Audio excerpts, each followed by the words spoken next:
তো মানে বিনা দোষে জেল খেটে এলাম বে, তবুও মানুষ কেন আমাকে দেখে ভয় পেয়েছে কে জানে।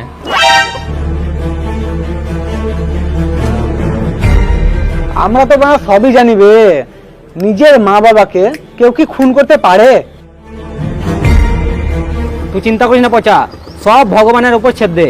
যারা এই কাজ করে আছে তারা ঠিক শাস্তি পাবে।